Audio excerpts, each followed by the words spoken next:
How to share PDF file on WhatsApp from WPS Office.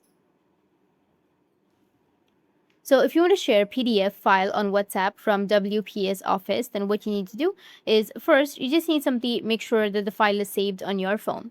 Now open the file in your WPS Office.